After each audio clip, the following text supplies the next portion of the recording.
Welcome back, welcome back, welcome black to In Black America Radio with your host Rasta B. Today is March 20th, 2020. Today's show is the title is Let's Keep Talking Coronavirus, Crying Ass Asians, and Trump. And we also going to talk about the stock market and a couple of stocks that I have on the table that I've been watching for a while, and a whole plethora of other things. Guest calling number 516-531-9992. Again, I already said it's March 20th. All right, cool. So this is today's show. Smoke will be coming in later on, probably another 5 minutes. But I just want to jump straight into this thing, right? Because I have a whole litany of information and things that I wanted to bring up and talk about. So in the beginning, we're just going to talk straight up into the whole Corona situation. Where is the beginning of it? Okay, let's go. So now, here we go. First, we're going to talk about the coronavirus, but we're going to speak on the real name. So this is coming from a Yahoo story, March 18th. The title is, Why Won't the World Health Organization call the coronavirus by its name, SARS-CoV-2? This is by a woman named Mary Hugh or something, Hui. So it goes, it started out as the Wuhan virus, and all of this being said is important to pay attention to for the later stories. It started out as the Wuhan virus, with everyone from researchers to news outlets, including those inside China, referring to it as such, the Wuhan virus. Then it was the Wuhan coronavirus and China coronavirus, and subsequently 2019 nCoV.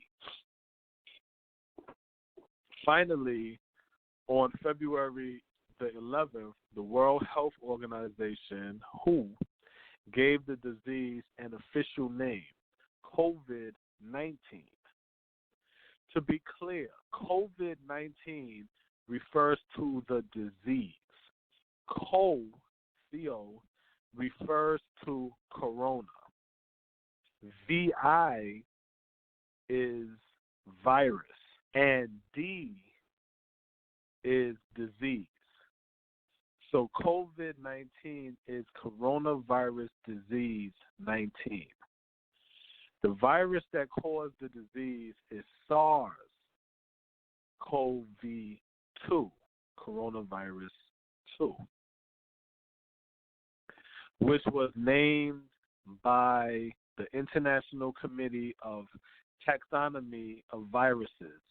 The SARS part of the name refers to the new coronavirus genetic link to the virus that caused the 2003 SARS outbreak. So one test positive for SARS-CoV-2. So one test positive for SARS-CoV-2, not COVID-19, as it's the virus and not the disease that does the infecting. The World Health Organization lays out this distinction clearly on its website. So y'all can go to the World Health Organization to verify this if y'all need that. But I'm going to read it again. So one test positive. So when you get test positive, you're testing positive for SARS-CoV-2. You're not getting tested positive for COVID-19 or coronavirus. All these people talking about, oh, we're testing positive for coronavirus. No, you're being tested positive for SARS-CoV-coronavirus 2. But despite the virus having a full name, the World Health Organization almost never refers to it as SARS-CoV-2. Instead, it's used the virus responsible for COVID-19 and COVID-19 virus. Technically, the latter is redundant. Spelling out, it would essentially read coronavirus disease virus. Meaning, if you say COVID-19, it would say coronavirus disease because CO is corona, VI is virus, and D is disease. The broader contention over how to label the new coronavirus underscores how, in the combustible mix of a public health crisis and geopolitical rivalries, names do far more than convey information. They draw battle lines, and the countries grapple with spiraling case counts and overrun emergency rooms. A fierce struggle is underway to command the pandemic narrative. In recent days, the number of new reports cases slow in China. The country has sought to play up the storyline that it brought the world time, even suggesting that the U.S. is to blame for the virus. Meanwhile, U.S. politicians, including Donald Trump, has insisted on using terms like Chinese virus, and a White House official calling it Kung Flu in front of a Chinese American journalist. In this context, what the World Health Organization, as a neutral international agency, calls the virus suddenly carries a lot of weight. The World Health Organization writes on its website that it steers clear of SARS-CoV-2 because using the name SARS can have unintended consequences in terms of creating unnecessary fear for some population, especially in Asia, which was worse affected by the SARS outbreak in 2003 at a press briefing on February 13th. World Health Executive Director Michael Ryan noted that SARS is a technical term for virologists just in labs, while COVID-19 is a term for the average person. We're trying to relate the virus to the world, the experience that people have with the virus. So I don't think there's any inconsistency, he said. In a statement to courts, the WHO added that under agreed lines between the WHO, the World Organization for Animal Health, and the Food and Agriculture Organization, we had to find a name that did not refer to a geographical location, an animal, an individual, or a group of people, and which is also pronounceable and relate to the disease. However, on its list of pandemic and epidemic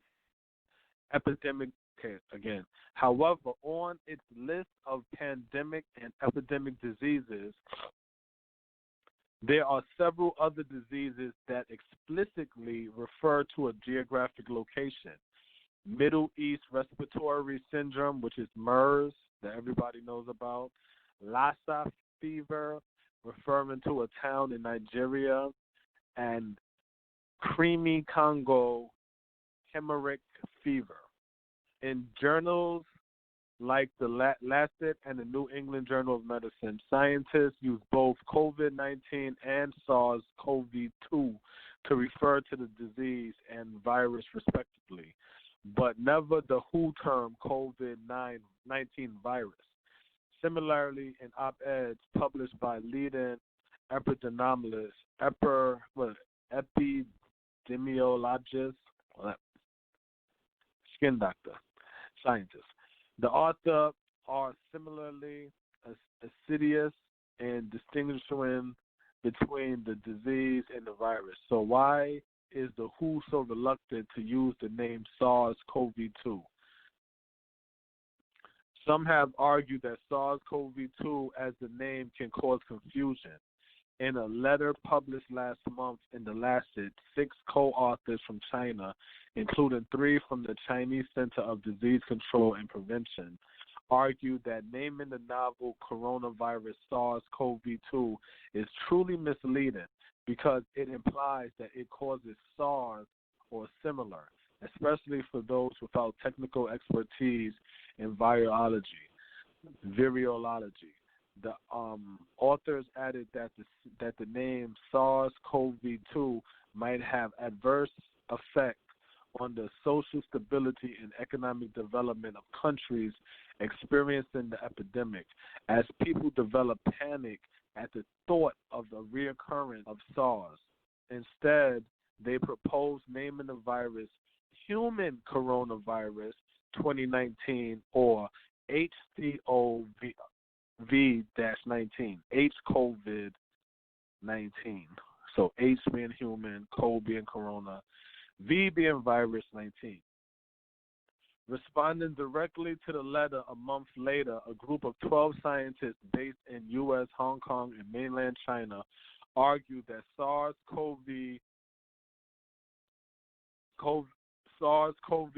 is in fact an appropriate name for the new coronavirus. The name, they argue, does not derive from the name of the SARS disease, but refers to its link with the virus in the SARS viral species. In other words, viruses in the species can be named SARS regardless of whether or not they cause SARS. SARS-like diseases, they wrote. The author also argued that far from damaging social stability, keeping SARS in the names of viruses of that species would keep the general public vigilant and prepared to respond quickly in the event of a new viral emergence. So that's a quick little rundown, and that's, trust me, it's one of many, of some information on this coronavirus stuff. And the important part that I picked up from the whole SARS-CoV-2 situation is that I guess you could say that the Chinese, but really it's just the Asians, they seem to already been worrying about the stigma that the disease, the virus, would have caused them in the beginning, before anything. Because if you remember, when the doctor that was a whistleblower trying to speak out against the virus and let everybody know what was happening, he was pretty much muffled by the Chinese government and then put into exile before he ended up dying. So it seemed like the Chinese pretty much knew what was going on, tried to keep it under wraps. It got out of hand. When it affected the world, now they're trying to play the point finger game and say, oh, the United States did this. But if they're tripping about the name SARS because they don't want to tie it to them, then you'll understand with big push. Well, we'll get into that push of the Asians crying about the name of the disease, of the virus. So now, let me play a little music in the background. But yeah, we just want to get some information out there because I want everyone to know collectively some of this information dealing with this virus and what's some things that the government is doing. Shutting down the communities, what do they mean, what's allowed, what's not allowed, and things of this nature. So just scrolling through I wanted to bring here we go. Let's talk about shelter-in-place orders. Because there's a shelter-in-place order going on in California and New York. So So let's talk about the shelter in place and get more information on that. But before we go any further, guess what? Our co-host Smoke is here. Smoke, is that you? Yep.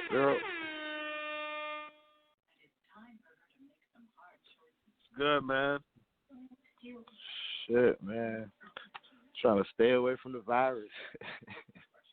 Yeah, That's right. good. Shit, niggas turning to It was powerful. Shit, man. Yeah. Shit. You know me. I'm out here chilling, just twist one up. Yeah. Sounds like the good life. You know what I'm saying? I ain't got to worry about calling nobody. I ain't got to run out in the street to get nothing. Sparky, you know what I mean? And you know, look, and then we a month away. It's 3:20 right now, so you know, a month from now it's 4:20. Right.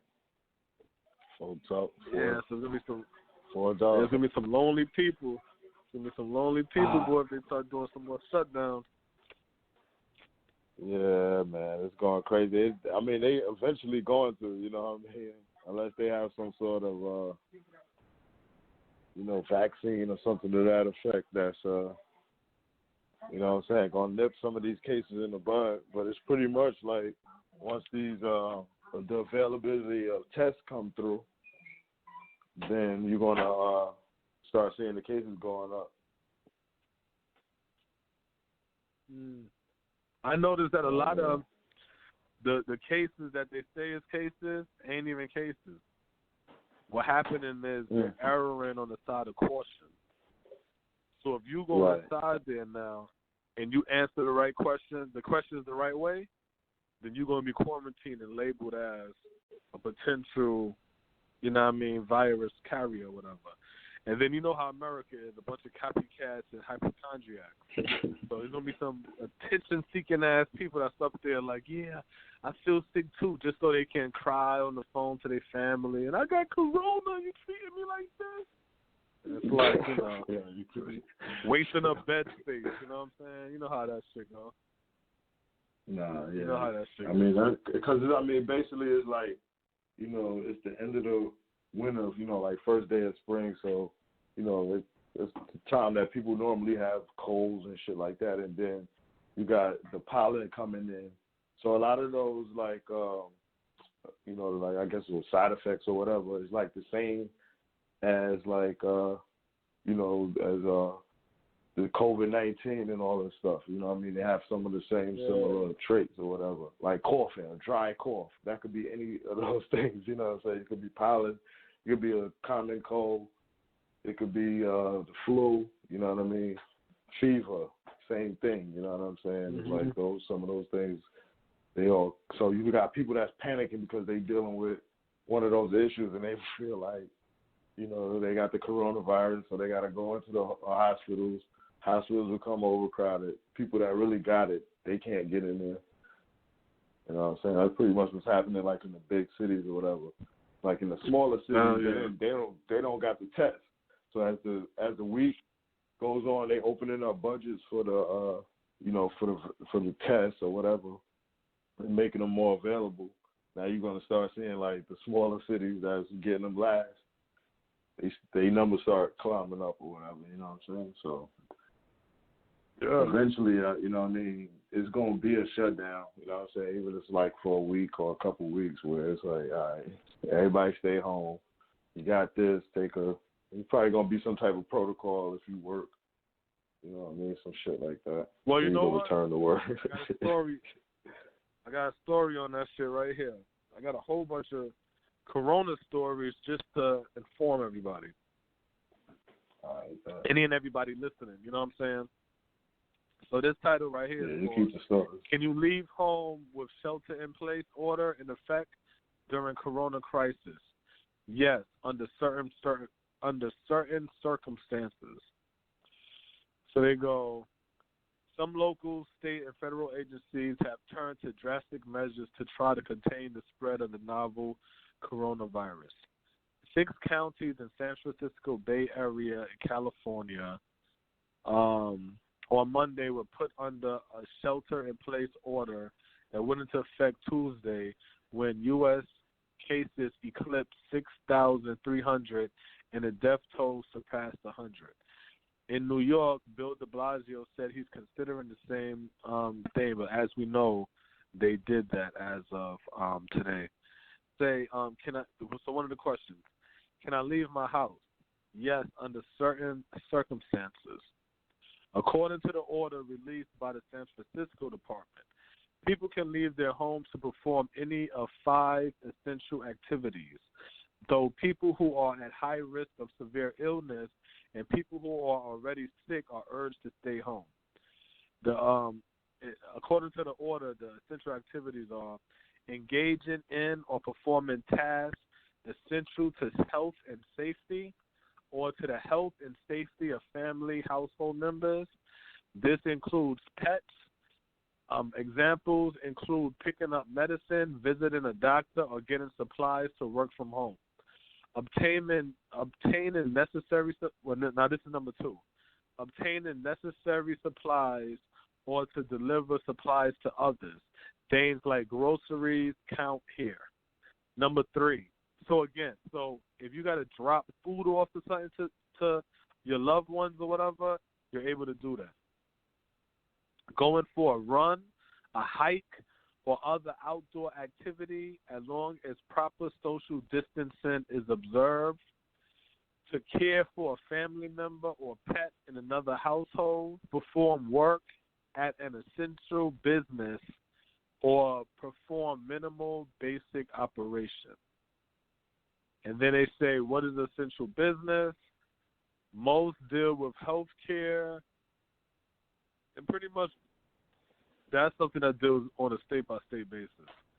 What does the corona do to the body? Yeah, you know what I'm saying? Because if your job... Yeah, my job is essential joint. They essential, so... You said it's not?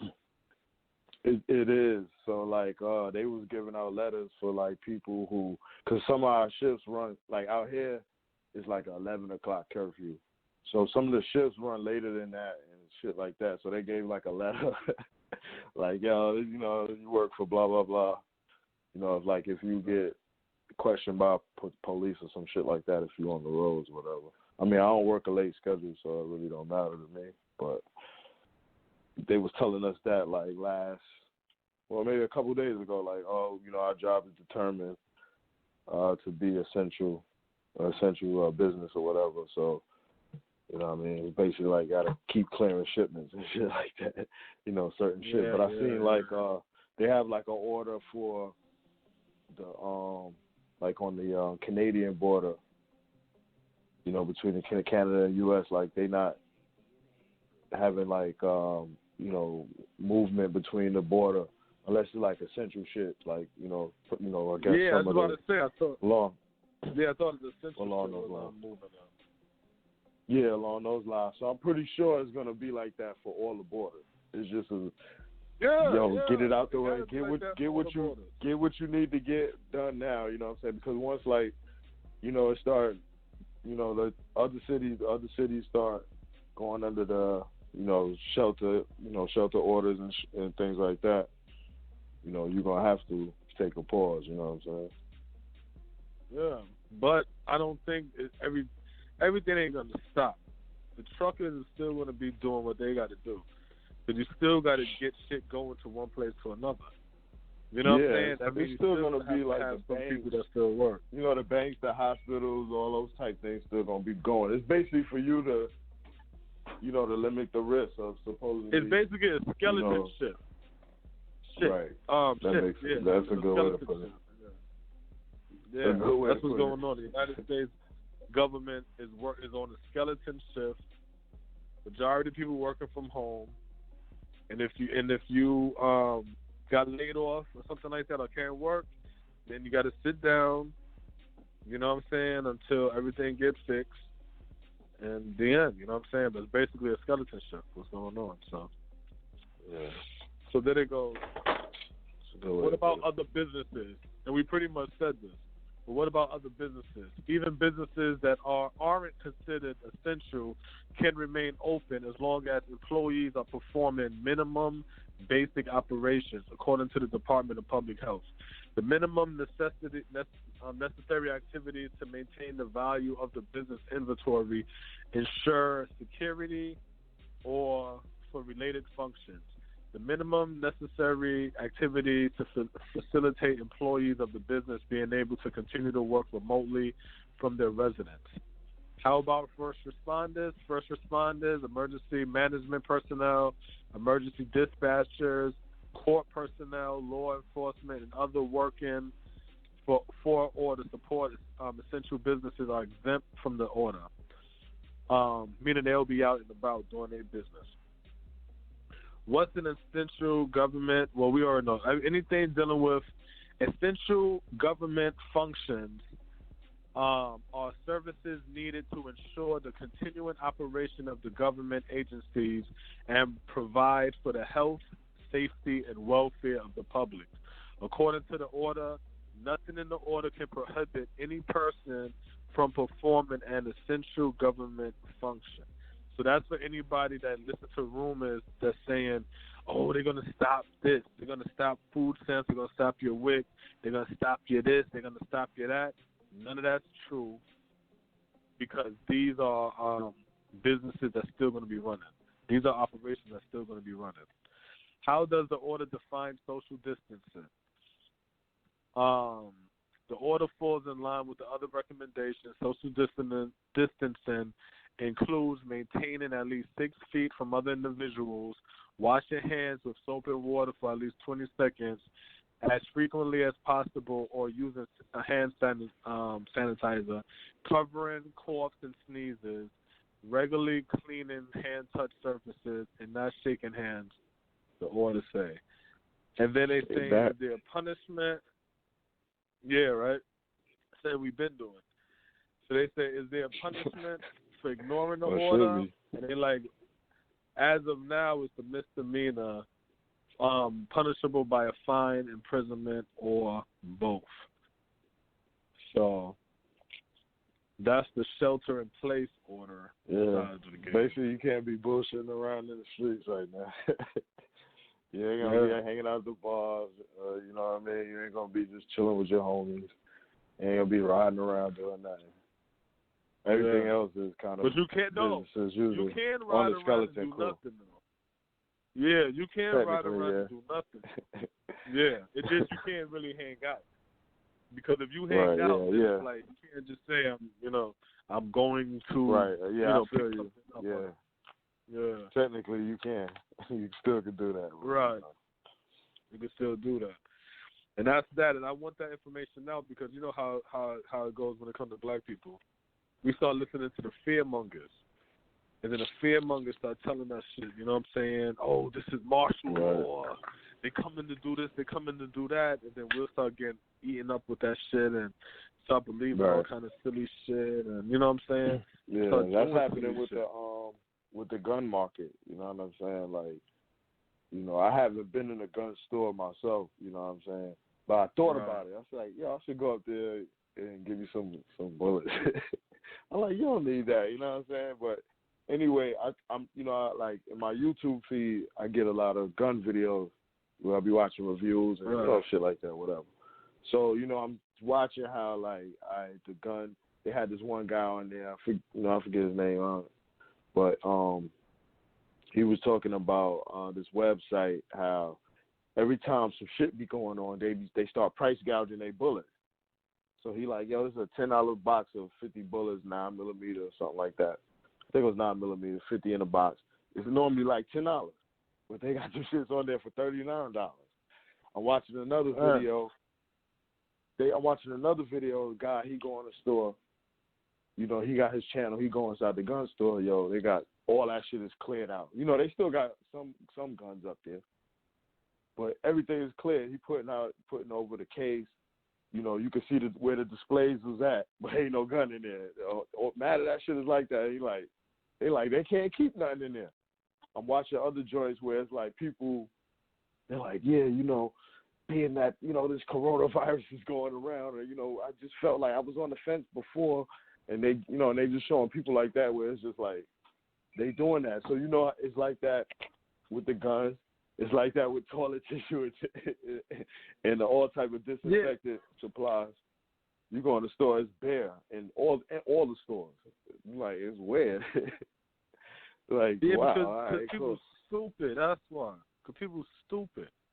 We sit here and we listen to the fearmongers. Yeah, we listen to the fearmongers tell us shit, and then we do that shit. You know what I'm saying? And then they tell us something else, and then we do that shit. And then they tell us something else, and we do that shit. And it's just like, you know what's funny? Use your brain, yo. They showing, like, I don't know what happened with the toilet tissue shit. Like, that shit just went, and people's just buying toilet tissue crazy. Yeah, that's really right. But if we're gonna be on lockdown, what's the most important shit you need? Something to eat. People is going past all of that type stuff and blowing up with disinfectant, bleach, and all of that. And it's like, oh, if this shit get locked down for real, is your refrigerator full? Like, did you get some food in it? I don't see shit in your cart, but you know what I'm saying? So it's just like, and you could just tell that it's like, you know, once that message get in the air, it's like people grasp onto that, and that's what everyone is doing. It's like no one is having.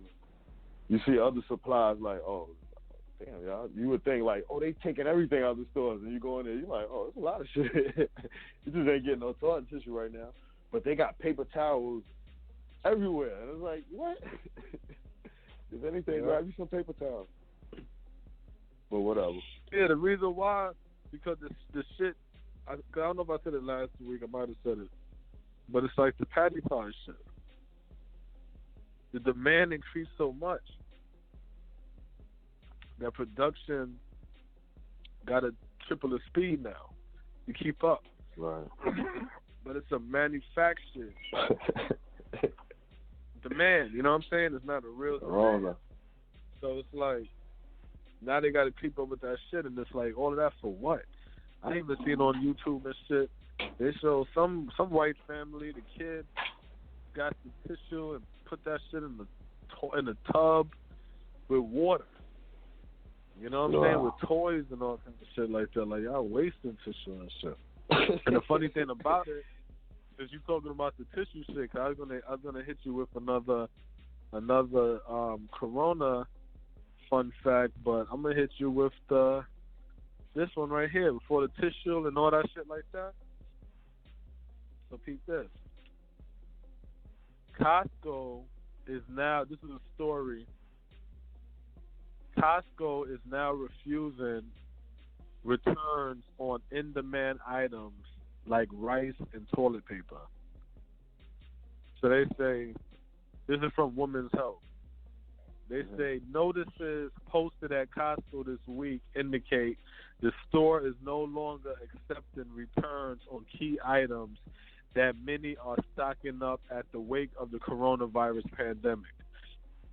The signs posted by several Costco Instagram accounts, not affiliated with the store itself, indicated that returns are not being accepted on toilet paper, paper towels, rice, water, sanitizing wipes, and Lysol.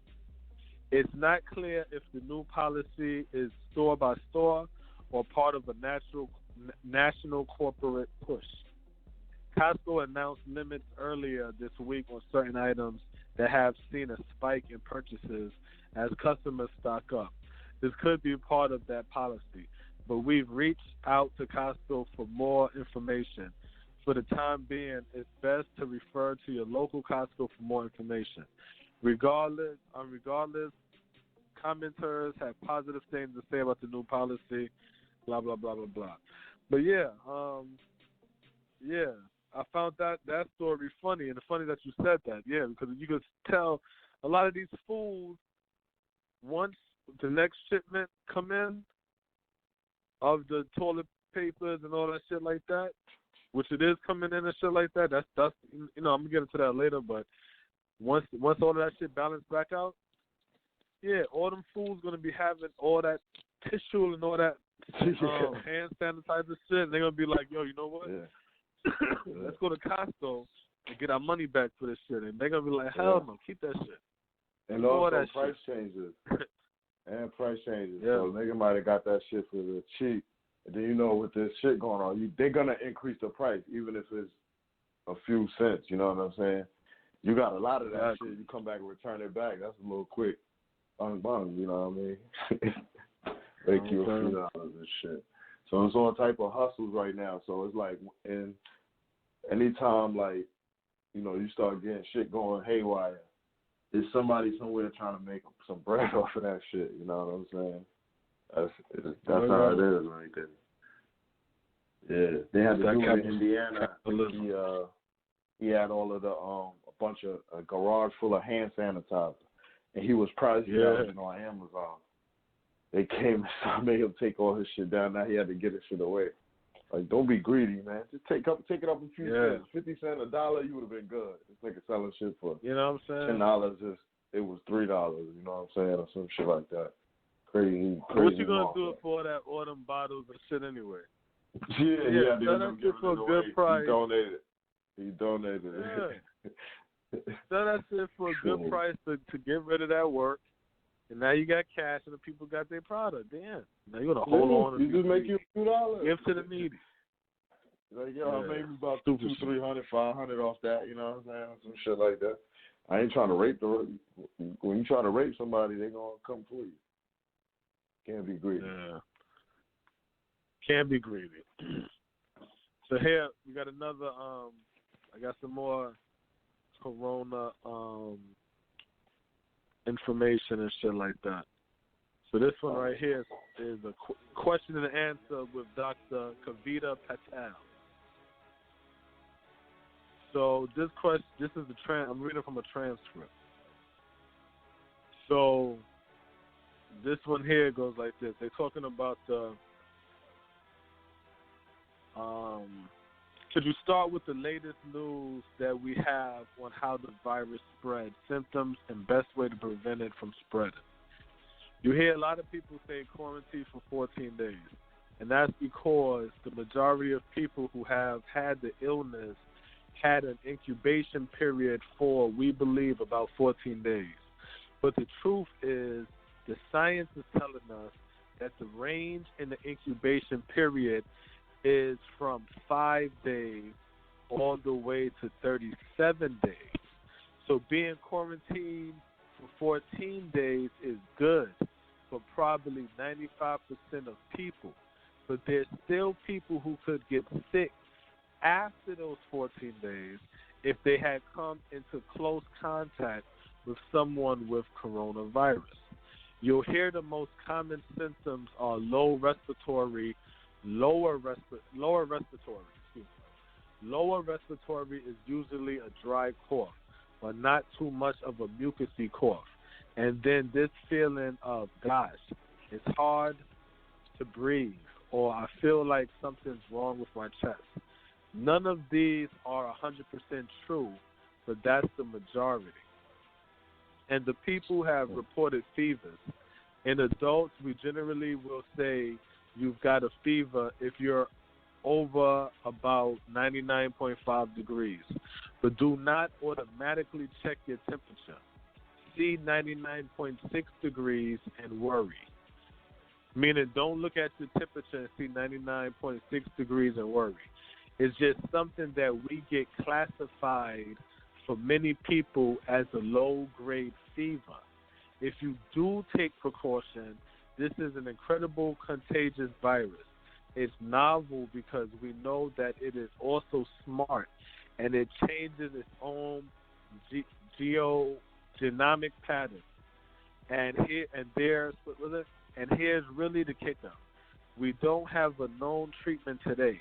I hope that will change in a short amount of time. But we have no known treatment and no vaccine first. So before I go into the next question. So you heard that, Smoke. So the whole 14 days quarantine shit that they tell you on TV ain't even fucking accurate. That shit ain't even accurate. So all them fucking athletes in 14 days and come on, man. Go ahead, Smoke. No, I was just saying, like, damn TV, man. So it's like basically, because it's just you have to basically do your own due diligence when it comes to this shit, and that plays a part in the fear mounting. People not actually doing due diligence on certain things. You know what I'm saying? Like, but in this case, they reporting it as less than what it could be if I heard it right. And that's why the information coming out right here on In Black America Radio. That's calling number 516-531-9992. Now, let me get into that second question. The second question. I have a two-part question. One, who should go get tested? Two, should we all assume we have it and act to protect and build our immunities because testing is not right for everyone? No one. Oh, excuse me. Number one, who should go to the doctor? We know that there are certain geographic areas. The obvious ones are the one people talk about: Iran, Italy, South Korea, China. If you have been in known contact with somebody with coronavirus, we have more testing available. And it is worth at least a phone call to a healthcare professional saying, I came into contact with somebody. I do not have any symptoms, but I wonder if I can get tested. And the majority of times today, you will hear somebody say, yes, Alex, there is a drive-through testing facility. We're making appointments for you, and you should get tested. Even if you're just wondering, I've got a fever. I do have a runny nose. Should I get tested? I still encourage people to reach out to a health professional. If I were to be on the other end of that phone call, I would tell you to come in if I know that you are pregnant, immunocompromised, or someone who has a job where you have to be around a lot of other people. You should not try to go to an emergency room.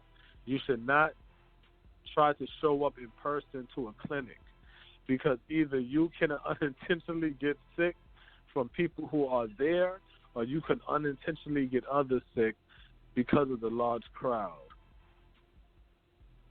All right, so before I get into the third question. So now they're telling you how to, now that's good advice, Mo, about, you know what I'm saying, calling, you know, if you're feeling away or whatever, you know, your nose, you're sick or whatever, you've been in contact with a person with corona. But ain't no testing. Be honest. Yeah, but it's no testing kits. Yeah. Well, I mean, because that's the real reason why they're probably not even telling all of that information so freely on the news, because if they tell you, if you're feeling like that, then call a health professional, let them know that you've been in contact with somebody, blah, blah, blah, and that's how you're able to set up that meeting to get tested. Everybody will be doing that shit. So, to me, it sounds like that's what they let the celebrities know. You know what I'm saying? So now you got the people saying, damn, how do celebrities get tested with the people? Because they know, could think about it, Smoke, they all say the same shit, right? I was in contact with somebody who had corona, so I called somebody and they quarantined me. So that means they're getting this information. The people ain't getting the information, but they're getting that because exactly what this woman said. I don't want to feel like scrolling up, but exactly what the woman said. Her last name was Patel.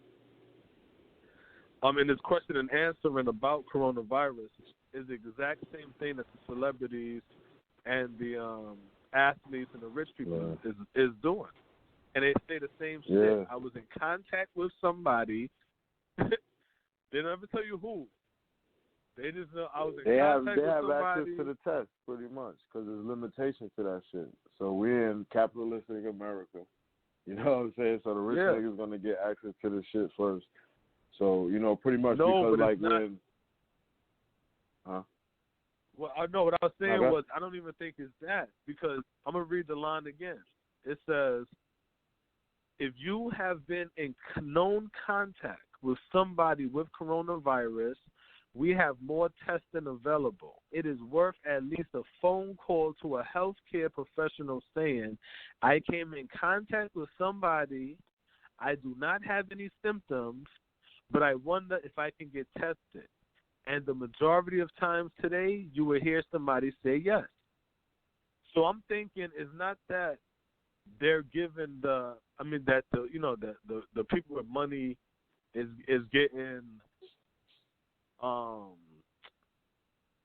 because it is too, you know what I'm saying? That's what I'm having a hard time saying, because it is. But what they're doing is they just didn't tell the people.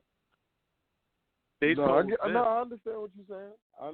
Yeah. Because they all saying the same shit. All of them say the same shit.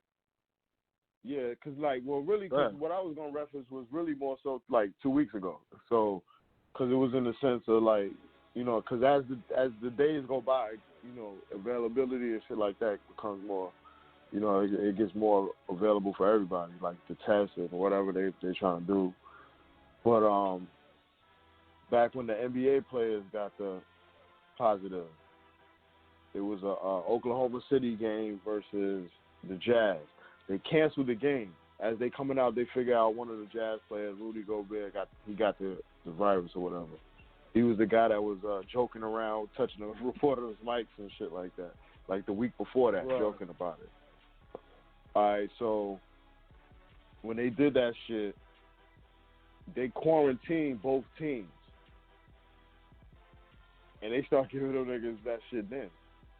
And they end up letting them go. And they was pretty much saying, like, some of the Jazz players was getting the test at that time. But, like, the people wasn't getting it. They was kind of complaining about that shit.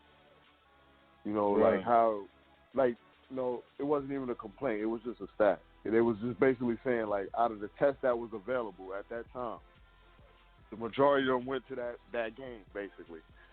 The Oklahoma City players, they was home, so they kind of like, they at home, so the test kind of deserved for them. But then they had give the Jazz players some of the tests too, if I'm not mistaken. And so they was basically giving a stat that if it was 40 tests available at that time, like 20-something, he was administered at that game or something like that. You know what I'm saying? Went to that game.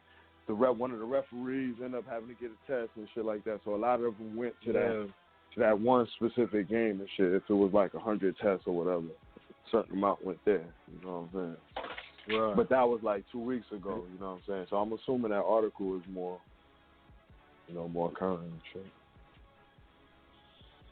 Now the next question they have is, could you talk to us about how to keep your immune system healthy, and what are other things you're advising people to do to keep healthy in these day-to-day lives? In their day-to-day lives. The best immunity booster is a good night rest. I know that's the kind of thing your mom tells you, but it turns out our moms are always right. Even myself, I'm really anxious about all this. I'm scared, like, can my kids ever go to a playground? Can I ever see my parents and hug them? So I think that acknowledging that anxiety is important. But know that a way to boost your immunity is physically staying active and getting a good night's rest. It is always good to keep you. It's actually good to help you in the long run, both immunity-wise and mentally health-wise. Me, I would say get some Asawanga. I'm probably saying announcing it wrong. You know what I'm saying? Some moringa. You know what I'm saying? Some golden seal to clean that blood out, and some aloes. You know what I'm saying? And keep your, as black people, because let me tell you, I was already building my immune system up prior to all of this shit. I was already working. Yeah, that's weird. That's funny. Not weird, but it's funny because it was the same for me and shit. You know what I'm saying? I was like, I had some like fucking sea moss in there. I'm like, yo, I need to fucking use this shit. So I was like, you see? Blending that joint up. So I have, you know what I'm saying? I got some little gel up in there. Just drop that shit in some whatever, you know what I mean? Oatmeal or something. I don't really. If you can't think really about it, that was the black. That's the black wave. That was the black wave for at least the last 20 years, 30 years. You know what I'm saying? Probably more than that. Right. You know what I'm saying? Of us getting our body and our health together and shit like that, working out, getting strong. How y'all gonna fight this white man system and y'all can't even, you know what I'm saying? We always trained up when it came to health and wealth and building our bodies and our immune systems up to fight against these vaccines and these bacteria and viruses that's being made out here. You know what I'm saying? So really and truly, we was preparing for this all this time. That's why when I see black people cry about this coronavirus shit, I laugh. Because I'm like, yo, we was preparing for this. But now you want to cry when it comes. Wow. Unless you was front. You know what I'm saying? All of these people, yo, everybody want to sit there and talk about, yo, that's right, we got to tear down this white man system and shit. They start seeing white people dying in this corona shit. Now they like, oh my God, corona. And these kids out here playing. Yo, I thought you ready for this white man system to fall. Yeah. Now that you seeing shit shaking and trembling and shit, now you getting scared. Now you getting into that master, house burning master. What we gonna do, master? And it's like, damn, Tariq, I thought you was ready to leave, boy. No, master. No, I was just talking shit, master. I don't want this to burn. It's like, come on, man. And that's all you see, yo. That's all you see. And let me tell you something else, right? Everybody talking shit about Trump. Right? Trump predicted and was working towards countering this whole shit from happening. This whole fucking shit from happening. And everybody probably thinking to themselves, like, what you talking about? Stop lying. What's there a shortage of, Smoke? What? You give the alley-oop to me, I ain't got it. I said alley-oop to me, I ain't got it. What, tissue? All right. There's a shortage of tissue. There's a shortage of medical supplies and safety type shit, gloves, masks, and all kind of shit like that, right? There's a shortage of all this shit, right? Now watch this.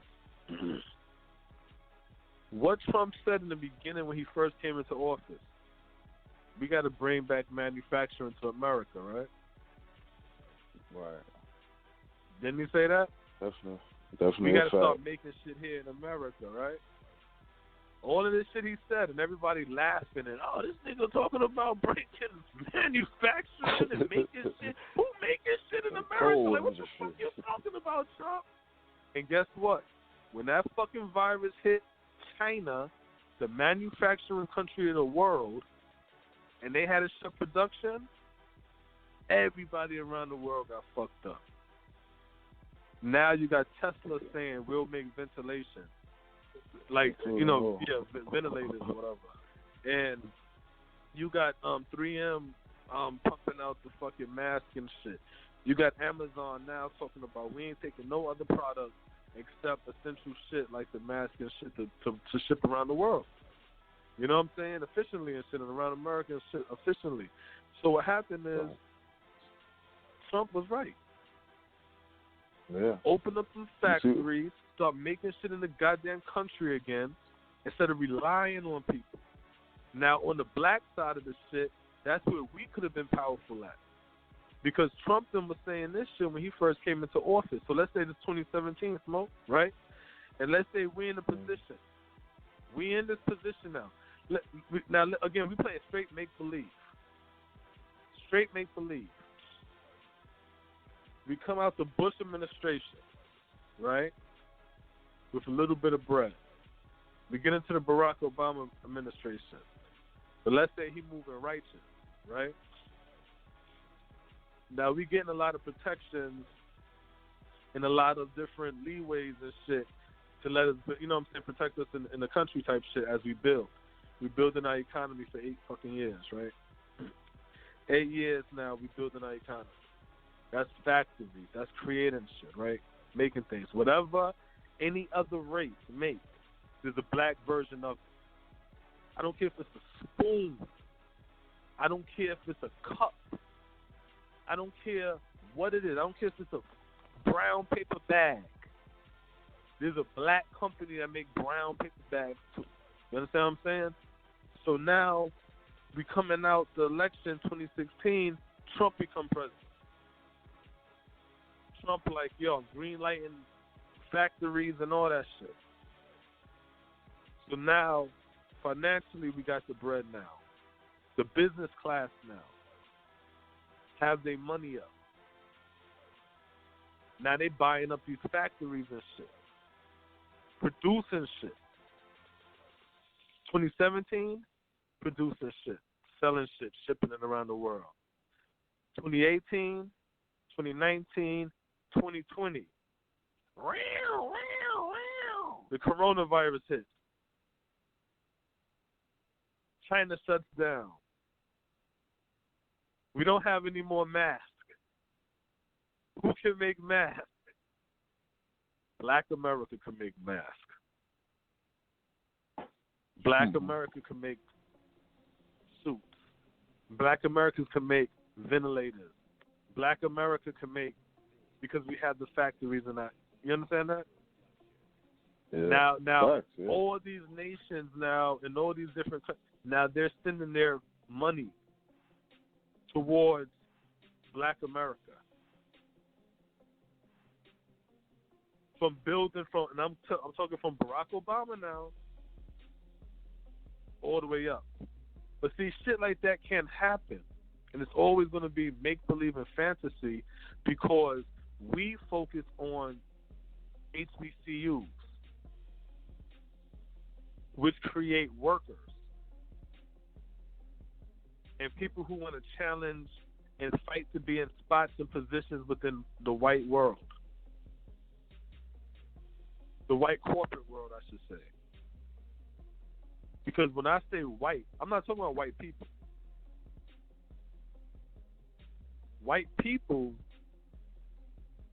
their economy got crushed by the Walmart and the corporate giants and shit like that.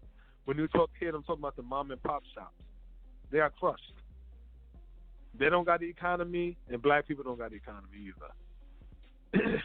That's why they're dependent on the system, just like we're dependent on the system. They be on drugs, we on drugs. They get locked up, we get locked up. Same shit. I'm talking about corporate, that white corporate American structure. You see what I'm saying? We fight and want to be a part of that shit and run that shit. And we think we get something because we're playing in that game. We don't get nothing playing into that game. Well, we get we something, only but get, it's not a lot. Yeah, it not ain't a what lot. we can We get get. individual. We get individual shit. It's like going to a African nation and giving the African president $1 million for you to rape and pillage his country. And he's looking like, shit, I'm a millionaire. Look, I got $500 million. But then you over here raping and pillaging his country. You know what I'm saying? For him, I got $500 million. For the people, it's like, damn, you know what I'm saying? Like, what the fuck? The rape and pillage is worth $1 billion. So you only got a piece of it. Well, if you was gonna do it, you should have did it yourself. You know what I'm saying? But if we talking about business, you know what I'm saying, being serious, you know what I mean, the time that you invest in 8 hours a day, 40 hours a week, if you some type of executive, then you working 60 hours, 80 hours, you know what I'm saying? You working, endless hours to make it work. You getting your money back, but it's like at the end of the day, in times like this, you getting seen out the door because they can't afford to pay you no more. You know what I'm saying? So it's like anytime that we tied into it, when it's good, we only getting a piece of it when it's real good. When it's real good, we getting a small chunk. Go back to that example you just said. You just get a little piece, and then when it's bad, we don't get shit. We get the worst end of the stick. We get laid off. You know what I'm saying? And there's people that's relating to that right now that lost their jobs. You know what I mean? They trying to figure out where their income is going to come in. People who own like clothing companies and shit like that, and they might have been buying their outsourcing their stuff from China. You know what I'm saying? Whether it be sneakers or, you know, whatever the case is. I see one guy, he a sneaker maker, and pretty much all his orders was on hold. You know what I mean? So we pretty much tied into whatever happens. And only if it's best case scenario, we only gonna get a small portion of the pie anyway. You know what I mean? Right. It's crazy. Well, they got another part of this whole corona story that I want to talk about. Jeremy Lin slams Donald Trump's racism and calling coronavirus the Chinese virus. Oh man, that shit was so fucking funny, man. Yeah. Oh, that shit was so fucking funny. Like, yo, this cat is so fucking petty and shit. Yo, why do you keep calling it the China virus? Yo, let me tell you. Because it's from China. Wait. No, let me tell you. First of all, let me tell you. That press conference, because they blocked the YouTube at my job, right? Because everybody's working from home. So, you know, the bandwidth. So it just so happened they had the live coverage on Yahoo. So I hit play, I'm listening to this shit. So I hear when the black woman asks that question, right? Yo, I'm mad at the black woman who asked that dumbass question. Kung flu shit. Oh, okay, yeah, that was you know what I'm talking one. about? Yeah, when she was like, Mr. President, these people. Wait, let me see if they have that quote, so I don't just have to. So I don't got to just talk about it off the top of my head. But she was like, Mr. President, there's people saying the Kung flu, and that's racist, and what do you have to say about that? And he's like, the what? Say it again. So then she says the question again, and he's like, no, just the word, the what? And she's like, Kung flu. So he's like, so, okay, here you go. I think I found it right here. This is the story right here. So go, Trump brushes off Kung flu remark and claims Asian Americans would agree with calling it Chinese coronavirus, right? Which is actually correct. Because earlier, before you came on the show, I was talking about the original name, like the real name or whatever, not the original name, but the real name for the coronavirus, which is SARS-CoV-2. And the right in the beginning of the story, it said that the Chinese was calling it the Wuhan virus, the Chinese Wuhan coronavirus or some shit like that. I'll get back to that before the day's over. You know what I'm saying? Yeah, but because they said that's where it originated, in Wuhan. Yeah. China. And now they want to act funny. So it goes, all right, so it goes, President Donald Trump said, well, these must just be the highlights. I don't want to read the highlights yet. Yeah. So it goes, President Donald Trump said he did not believe the term Kung flu and other discriminatory phrases would put Asian Americans at risk for xenophobic attacks amid the coronavirus pandemic. The disparaging term was privately used by a White House official to a CBS News reporter, Weijia Zhang, a Chinese American, on Tuesday morning. Now, I ain't saying Weijia Zhang is lying, right? But I'm saying there's some questions I have in her story. So she goes, makes me wonder what they're calling me behind my back, she tweeted, right? Because she's the one that reported somebody said this to her. So Trump pressed for more details when he asked if he believed Asian Americans could be subjected to increased racist attacks because of similar terms. Now, this is what happened, because this is a written one, but I'm going to tell you what I saw with my own eyes. So the black woman, she said, do you think it's racist, for the whole Kung Flu shit? So he's like, what? Kung Flu. And then he said, I wonder who said that. That's what Trump said to the reporter. He said, you know who said that, right? Say the term again, talking about Kung Flu, right? And, the black woman, you know what the black woman said? Housewife? No, I didn't see that. This is what the black woman said. This is a black White House journalist, right? The question by the President of the United States. She asked the President of the United States, what do he have to say about people calling the coronavirus Kung Flu? He said, who said that? Who said this? Who's the people that said that? You know what this airhead said? I don't know. I said, what? Wait a minute. So you telling me you at a White House, a black woman at a White House briefing or whatever, you know what I'm saying? Question and answer shit, right? You get picked. You don't say, Mr. President, how quick can we get testing in the black community? Mr. President, how would this affect poor and disadvantaged communities? Mr. President, what about so you got the a few problems.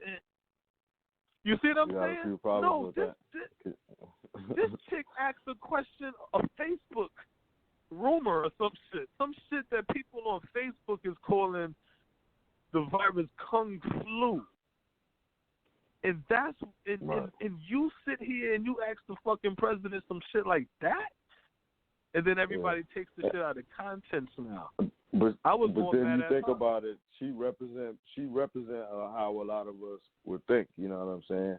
Her question, obviously, like when you say that, because I didn't see that one. You know what I'm saying? I saw another part, but like, what I was gonna say, like her question was really just for him to like evoke an emotional response. So it's like, oh, now you got something, like, you get a bite. You know what I'm saying? A sound clip. You know what I'm saying? So now it's like when he don't bite on that, she don't have nothing to say. It's like it don't even work. So it's just like that's what they do. It's like, you just notice like when it comes to in our community, like people who supposedly represent us, it's all an emotional agenda. You know what I mean? It's like they say things to draw an emotional response, and then that's how they get their steam on whatever they saying. So in a case like that, it's like, like what does that have to do with anything? The Kung Flu. If he doesn't say his normal Trump responses, it's like you don't get anything from it. You know what I'm saying? It's like he wasn't supposed to ask that. He was supposed to say Trump speak or whatever he do. You know what I'm saying? Whatever they used to calling that shit. So that's what he was supposed to do. So he didn't do it, and then now you wasted the opportunity to really get information for your community because you wanted to. You wanted to create a show. You wanted to play into that show, and now you ain't even getting nothing out of it. And then if that's what she said, that was like you sound like an idiot. You know what I'm saying? And these are the people that's getting a chance to even go up there and talk. Exactly. It's like, come on, dog. And deal with that's the narrative crazy. and really push the narrative. Because let me tell you, right. when you sit there, because everybody black that I'm talking to, and when I bring that shit up, because I'm pissed at the reporter. I'm like, how you got the ear to the president and you say some dumb shit like that? Why you not talking for the people? That's our problem. We don't talk to each other because we're not a monolith. I'm not a monolith. Just because I'm black doesn't mean, you know what I'm saying? It's stupid shit. You know what I'm saying? So then we end up, we shooting wrong like a bunch of monkeys. You know what I'm saying? With a fucking pistol and shit, shooting at each other and shit. Don't know what the fuck is going on. You have a fucking platform, and you asking about a fucking jokes that people saying. That's dumb. Yo, when I heard that shit, I'm at work and I'm like, what? Like out loud, it was just like, I'm like, Kung Flu. I never even heard of Kung Flu shit until she said it. She might have made this shit up. You know what I'm saying? The shit's funny. When I heard it, I'm like, that is fucking hilarious. That would make but I'm it like, even why would triple worse? Some weirdo shit. Why would that be a topic? Why would that be the topic? Why would that be something that you ask? You know what I'm saying? So then when you talk about it to black people, you say, yo, you know what I'm saying? With the whole Kung Flu, yeah, man, Trump is an asshole.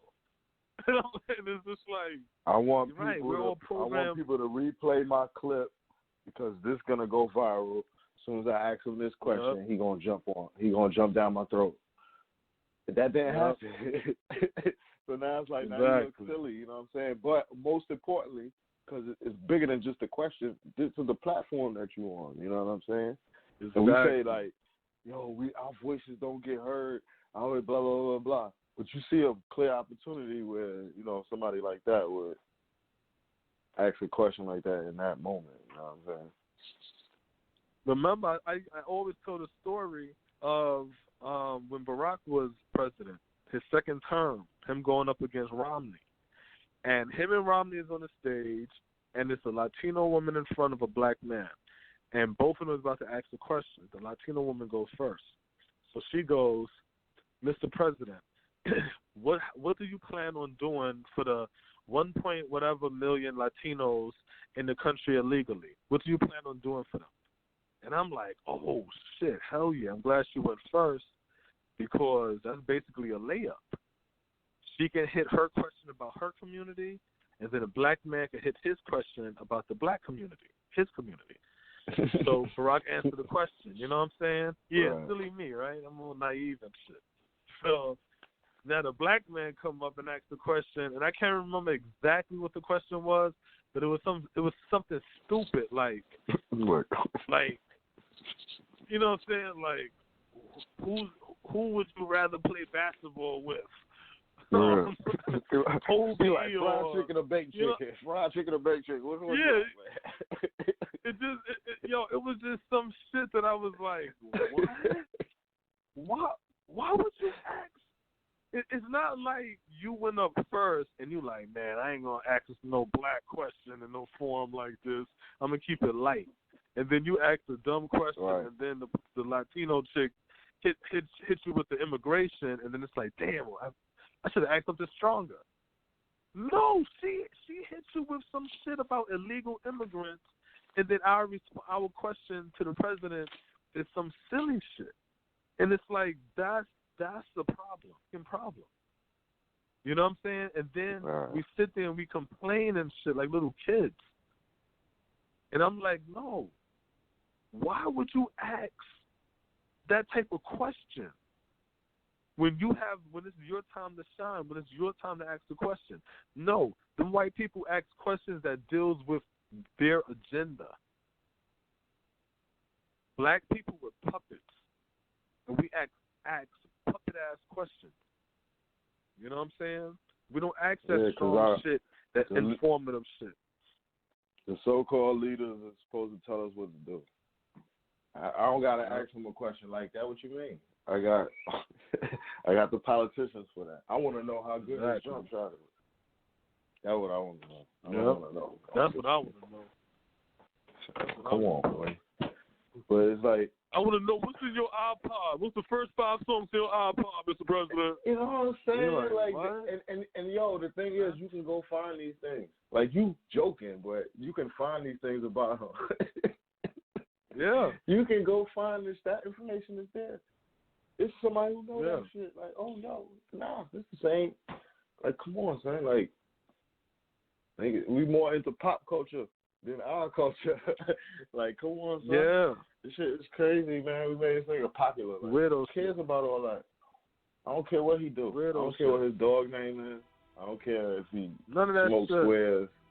None of that shit matters. What you gonna do while you're in office?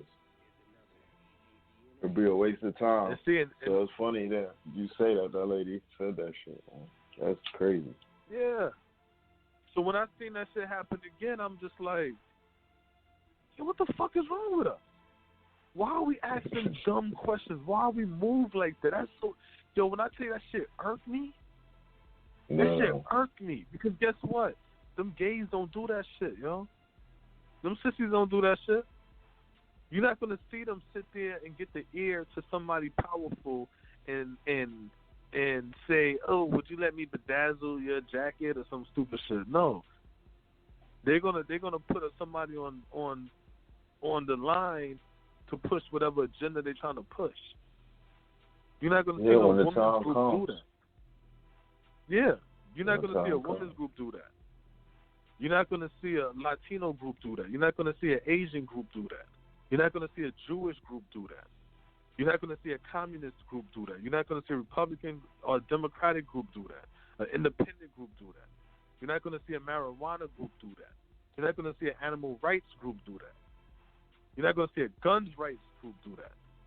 You're not going to see nobody do that except black people.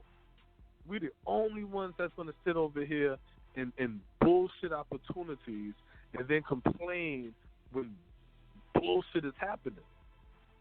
That should be sad, man. We miss, could we miss so many? It's like we miss so many jumpers. You know what I'm saying?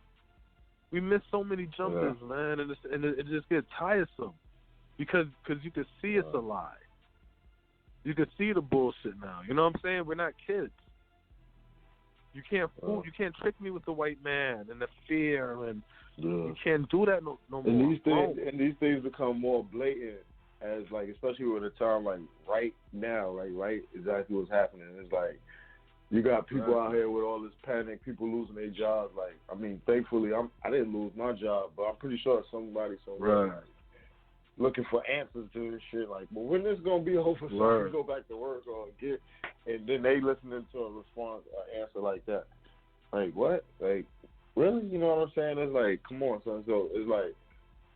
We gotta use this time and all of the failures during this time, all of the opportunities that we could have made money as people, individuals, as people, you know what I'm saying, as a black economy, because we always talk about having a black economy, black economics. So we gotta look at this time, you know, all of the failures, the successes, some people who was in a good position and made money or, you know, was able to take care of themselves during the time, what they did. And use those examples and you know and move forward and shit.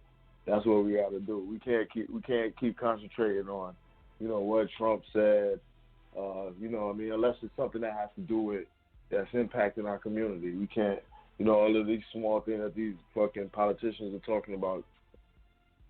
You got to really just erase that shit and just think about, you know what I'm saying, what you can do to build yourself and, you know, be better for when situations like this occur.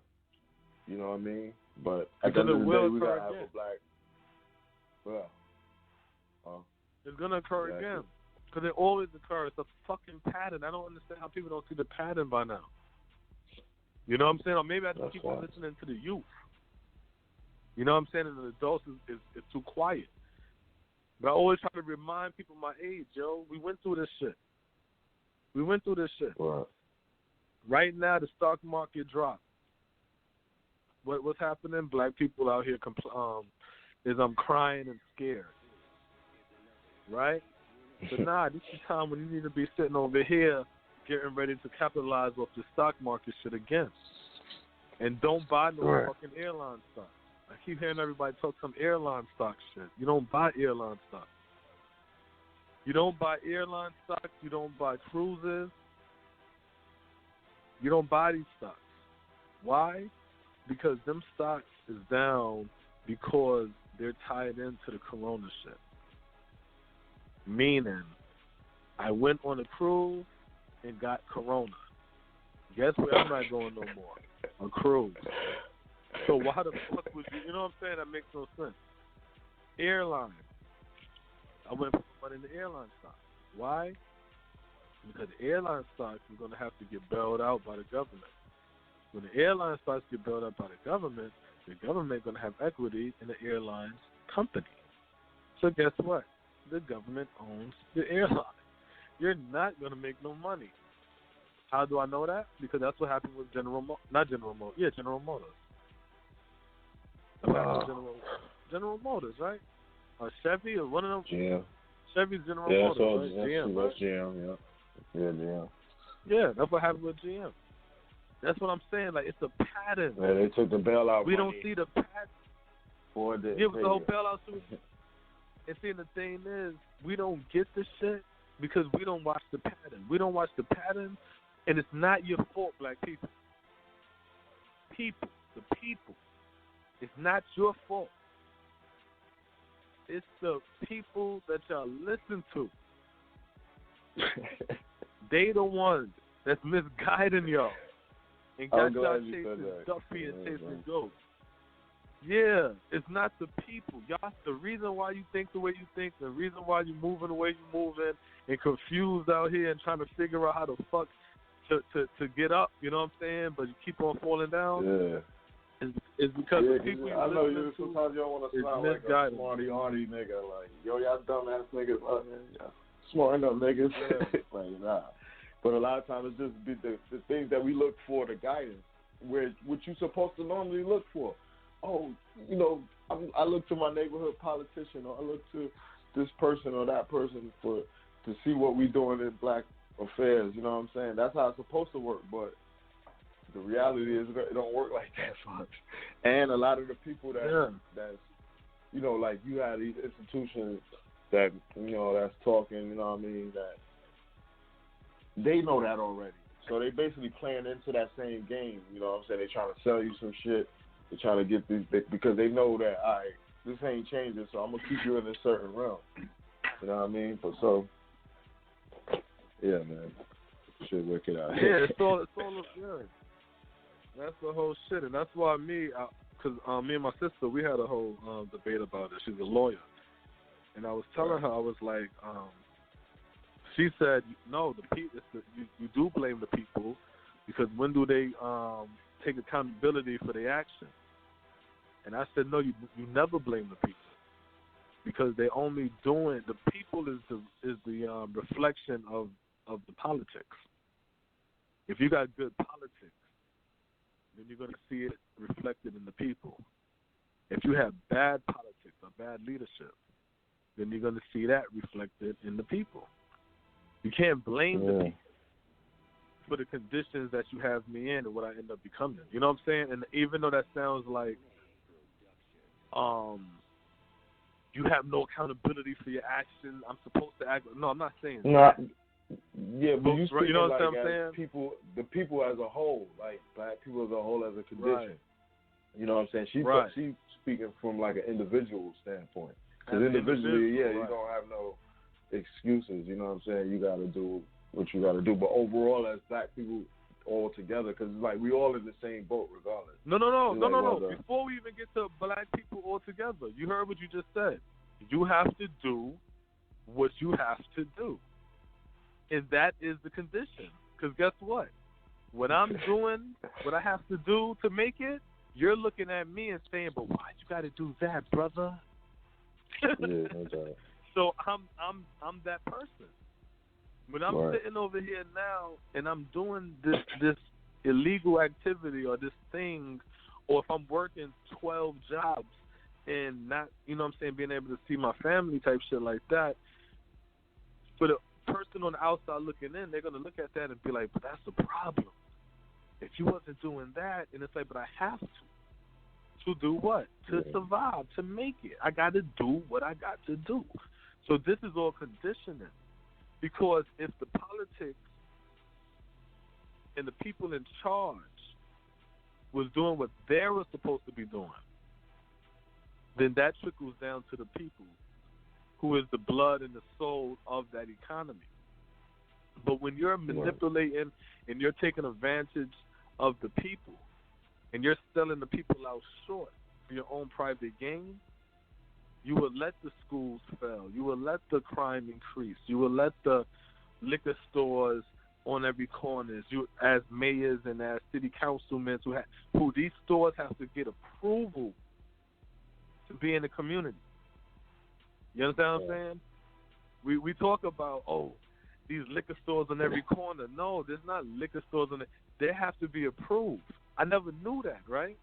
Until I'm listening to the news one day and they like, Clayton County, the councilman would not approve any more license to open up a barbershop in Clayton County because there's too many barbershops in Clayton County. They have to have different businesses. And I was like, I ain't never heard no shit like this before. I was like, but it let me know, so y'all got to ask permission? Y'all got to get a license and all? Y'all can't just open up no shit? Oh, okay. Well, guess what? All them liquor stores in your neighborhood is by design, literally. Because the people that's claiming they fighting for you is approving all of them liquor stores to be there. They're approving all these different, you know what I'm saying? They're approving the shit to happen. So when these things is happening, and guess what? It affects the people in a negative way. And when it affects the people in a negative way, then guess what? Now these different actions end up happening in the community. So then we turn around and say, look, it's the people. But no, it's the action from the people above. And the result is what the people is doing. The people are consumers. The people are workers. That's all the people are. That's all the people are. Their job is to maintain their families, you know what I'm saying, live and enjoy life. Those who want to excel and do more than that should have the rights and privilege to do that. But your average person, your average person don't want to be a billionaire and a trillionaire. Your average person just want to live life stress-free, low debt. Yeah, maintain their life. Just maintain their life. I don't need a Rolls Royce. You know what I'm saying? Like I don't need all that riches and shit. I just want to breathe and be able to take care of my family. You know what I'm saying? And without no stress.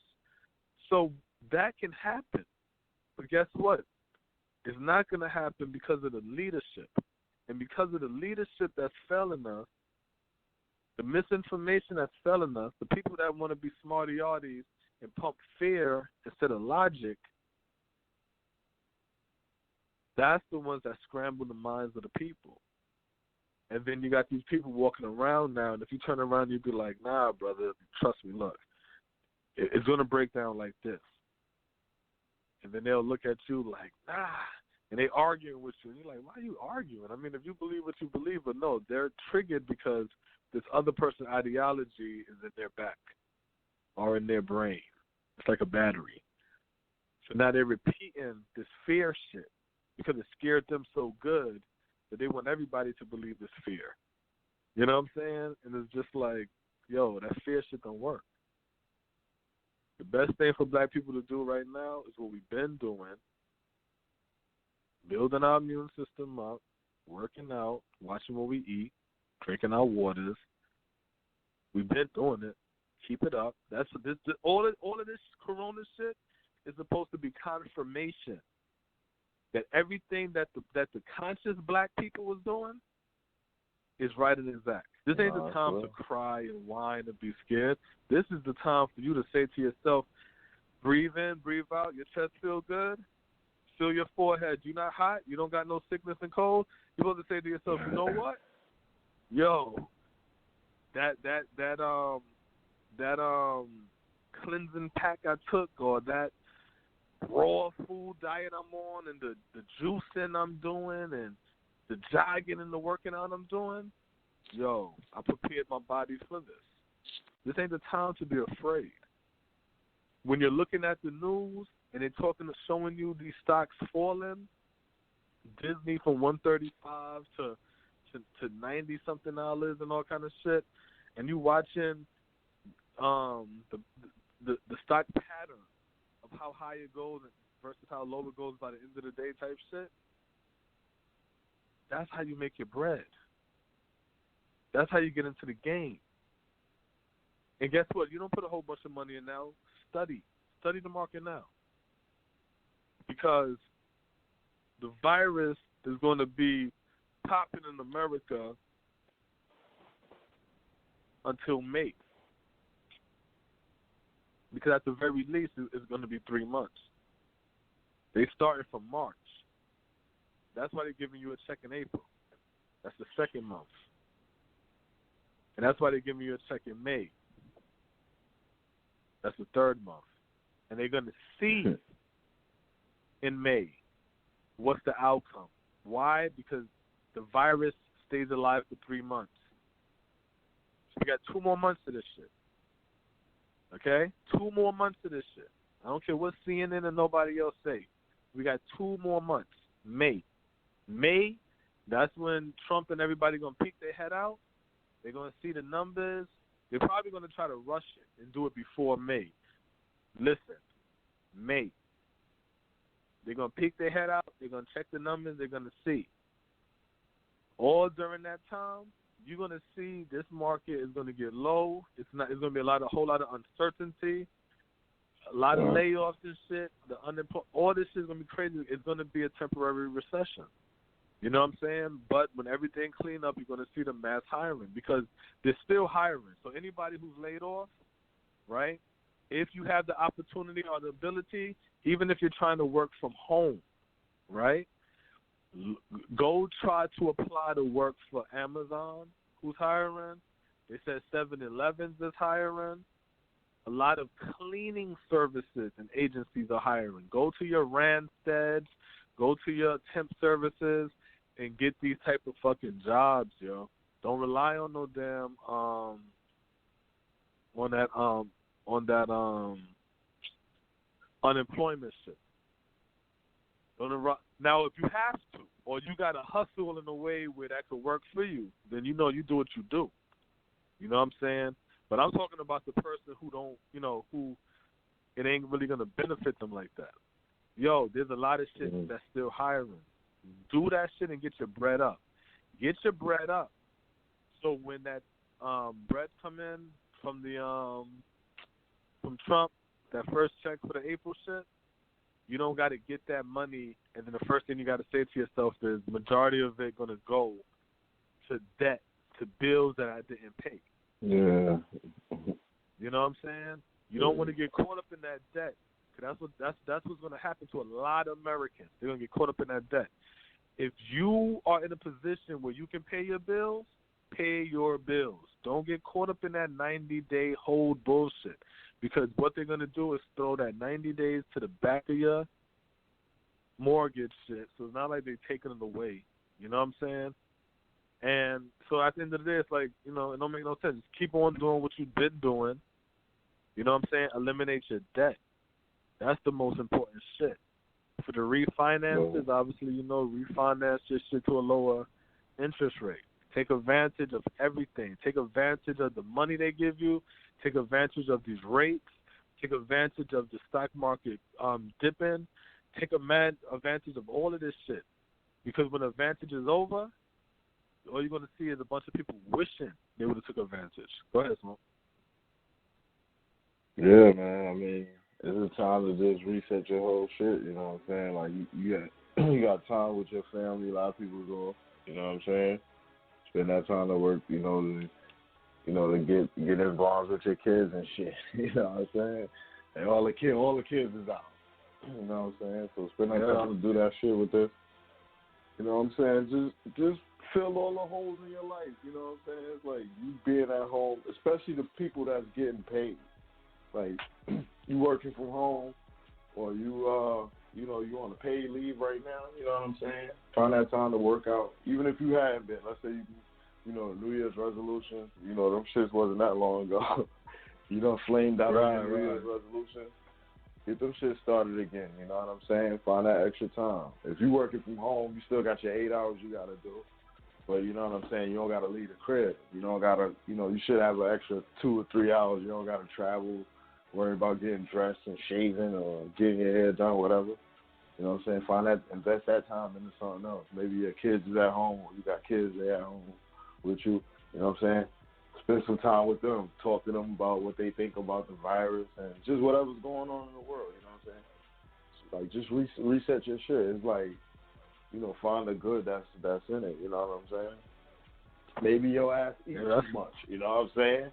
Cut your diet down. You know, you can't be running to the store so much. Slow down on that. You drink too much, you in the crib, you go out partying too much. It's a reset on that. You know what I'm saying? Don't look for the time for it to be over so you can go back to doing it. You're used to not doing that, and you know, cut back on it when everything go live again.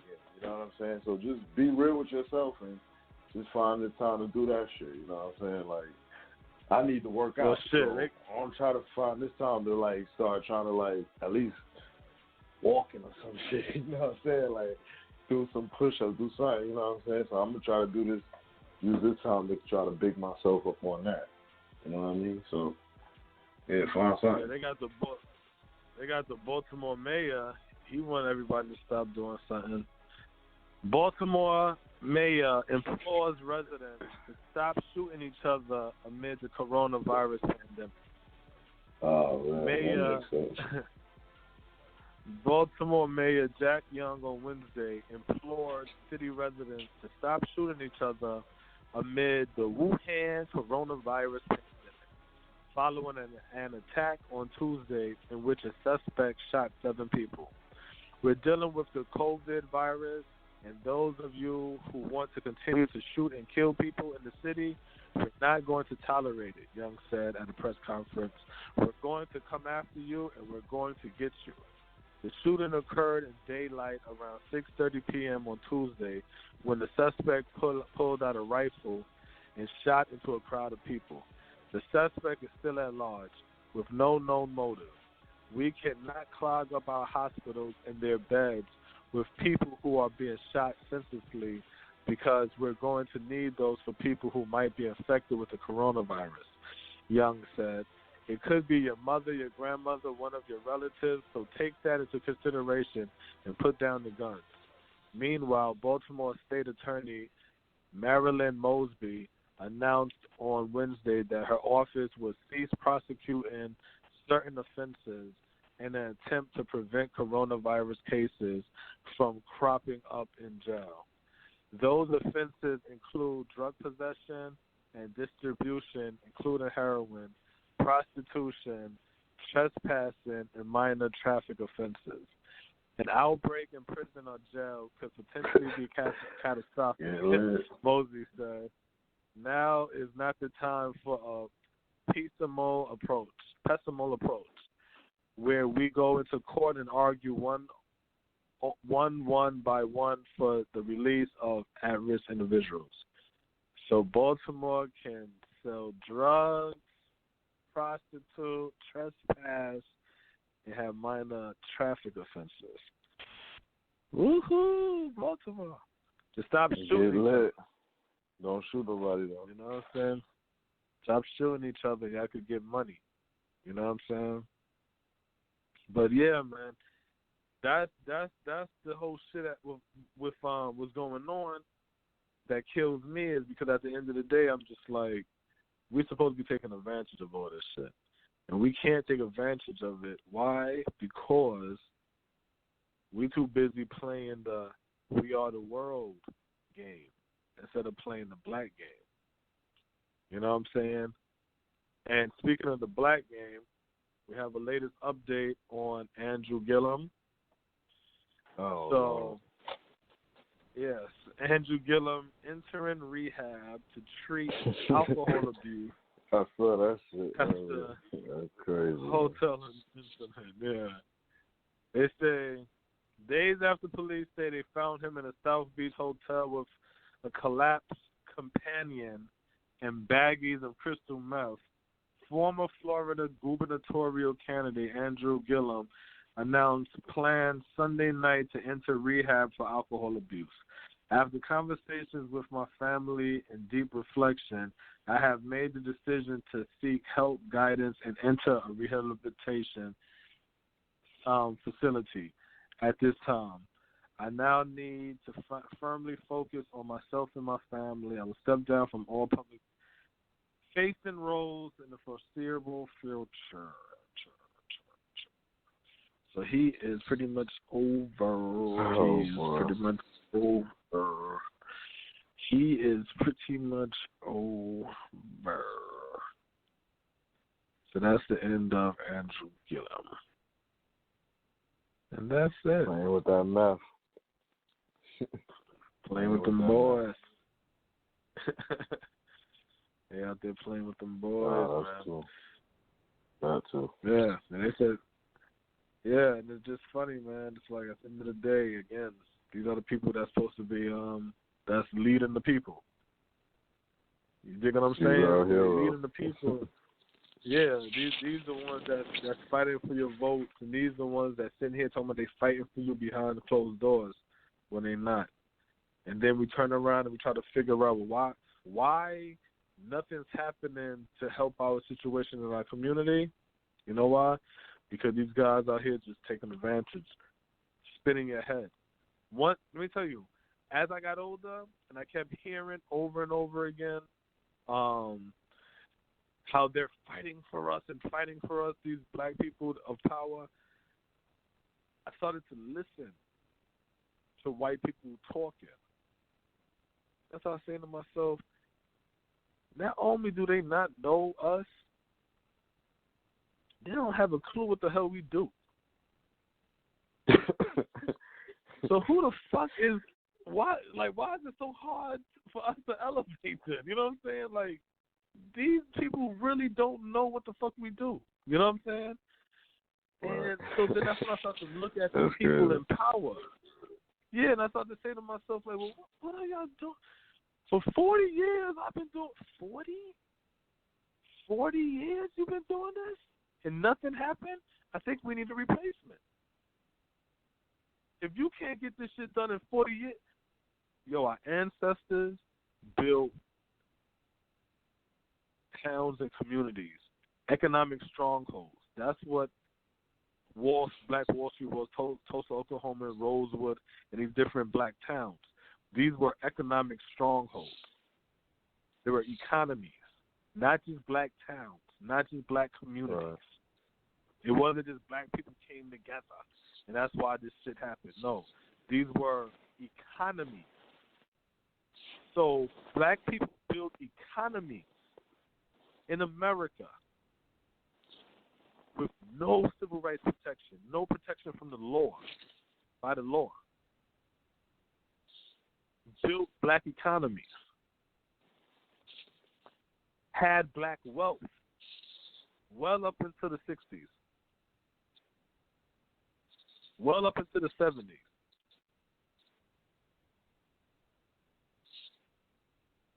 But now black people have civil rights to white people. We can sit in the front of the bus.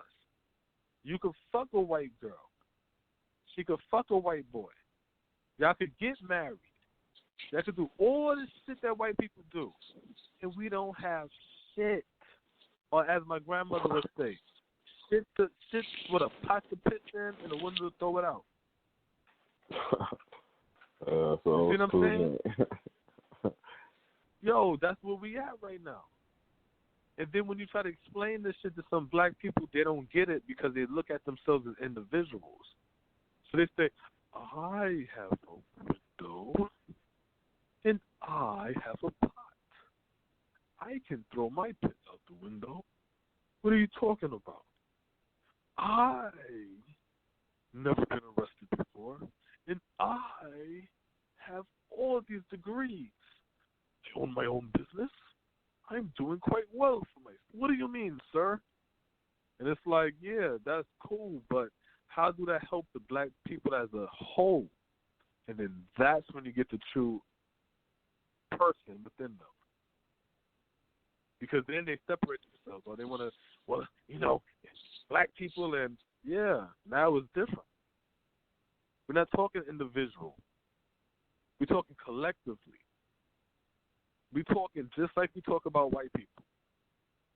The 5 families, the 4 families, the Rothschilds. We love naming white people and their dynasties and their patriarch and the heads of this and the heads of that of white society. But why not mimic your black society and create that? Why not look at how the Asians copied their way into becoming the second largest economy in the world? by bootlegging everybody's shit and being a manufacturer for everybody and having a 100-year plan and sticking with it and dominating. They sat there and they'll pay black athletes, black basketball players to come to China so their children can get that aura, that sense, that energy, and they can learn so they can come to the NBA and dominate.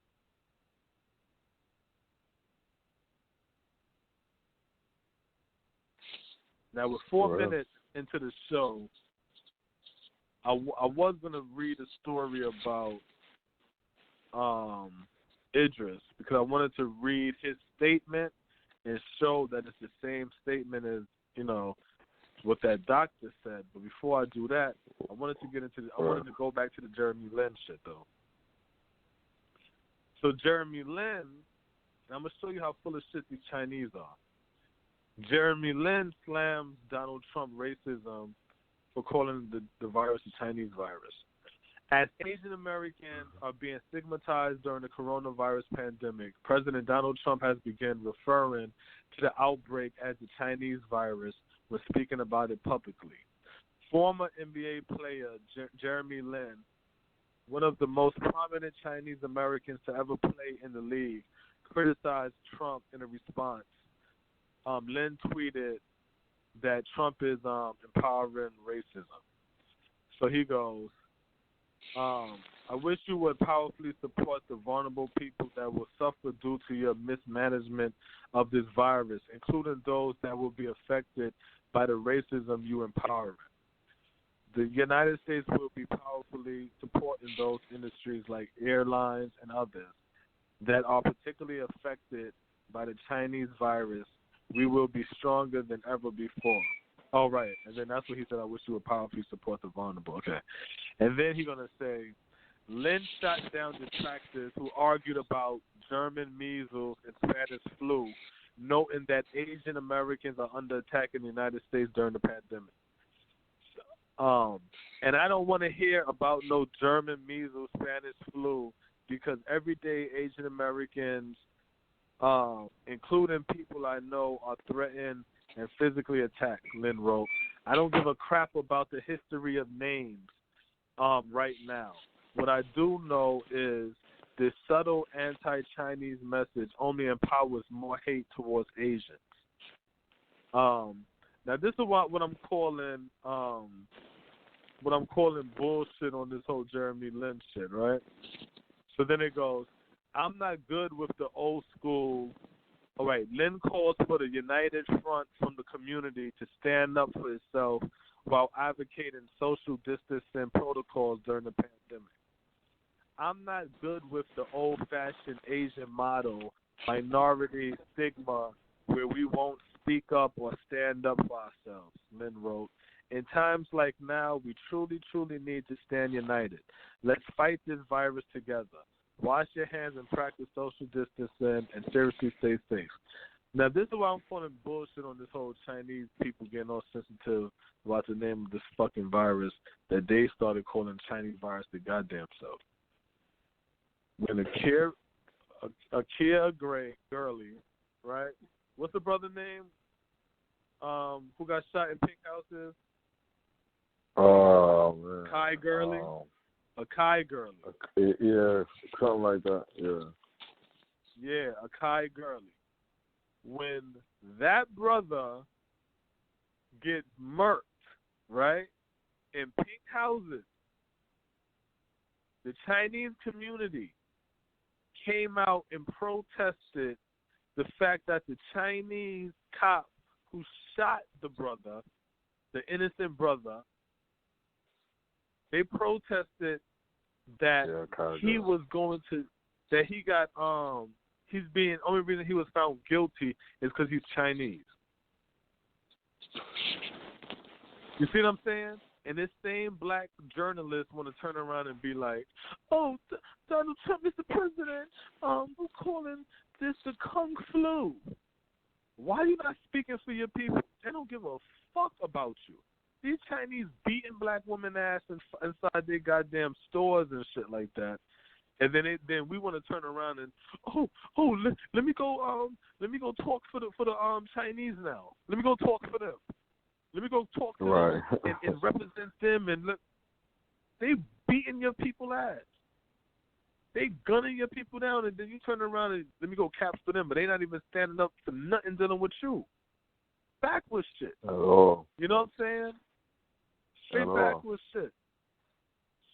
And that's why at the end of the day, I don't do that white supremacy, racism, white privilege bullshit. I don't do that shit. I think, and I know really that the reason why we're in the position that we're in is because of the dumb choices that's being made. That's what's happening. And the people scratching their head and they feel it because they like, yo, some of this shit don't even make sense. Why? But yeah, that feeling that you have is real. These people out here, they've been sold us out. And they misguiding us and they're keeping us in fear. And that's the reason why sometimes when you say shit that because again, you don't gotta agree with me. You don't gotta agree with everything that I say. There's nothing wrong to debate. There's nothing wrong to have different opinions. There's nothing wrong to share ideas. But these people pump fear. And they put that fear inside you. How can you sit here and scream when a Democratic president or presidency is going on? Oh, these Democrats, these liberals, you know what I'm saying? I'd rather overt racism than covert racism. I respect the white man who tell me to my face that he don't like black people because at least I know who I'm dealing with. Right. And then when you got Donald Trump, you know what I'm saying? Then you want to, this racist. We got to get this racist out of the office. But, so y'all don't want that tough talk. Right, y'all don't. It's all that tough talk. And all of it is because the talking heads and the people that a lot of the people listen to is pumping that shit in their head. Wow. We got to do this. We got to do that. We got to kill this whitey. We got to fight this system. If you ain't ready to die, you ain't a real. And then when the shit happens, everybody like, oh Lord, I don't give a fuck. That corona killing everybody. It's killing everybody. Hi, wait, it's going to get black people soon. We're going to die by the millions. You know what I'm saying? And everybody getting scared and shit. And at the end of the day, you can't live your life like that. You got to live your life with the truth. And nobody want to tell you the truth because, one, they don't know the truth. Or two, when they find out some type of truth, they may not believe it their damn self. Honestly, I can't understand really the mind frame of the person who understand and know the truth to keep it to themselves. Or use the truth to manipulate their people. I can't even understand that person. I can't even give you an idea why somebody would do that. So I just assume maybe they know the truth, but it's so bugged out to them that they don't want to repeat it because they don't want to sound crazy. So they just, they do something else to it or something. I want to believe that. You know what I'm saying? I want to believe that because there's no way in hell you could be in a position of power and then you seeing your people here and you're that disconnected. That the president could be in front of your face and you don't even ask the proper question. Pass, and you would sign it knowing it would affect your people in a negative way. You know what I'm saying?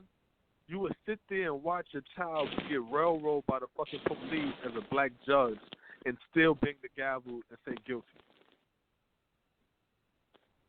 Like, we're that disconnected. I don't understand why. Mm-hmm. Me personally, I just feel like it's conditioning. And we're conditioned. And the only way to decondition us is through pumping that information to our babies. The same way the sissies want to pump all that gay shit to our babies, we have to pump that upliftment and teach our babies, and straight up tell our children, your job and your role is to uplift the black community. It's to be a pillar in your community. In your community, you're supposed to be a representative of your family and your last name. And everything that you do is supposed to be to advance and push the black race further. That's what we have to teach and instill our children.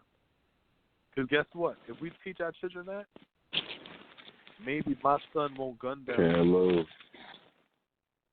You know what I'm saying? But you hear what I'm saying, Smoke? Maybe my son not going to gun down your son because that's not advancing the black race. He black like me. You see what I'm saying? You got that understanding. We don't do that.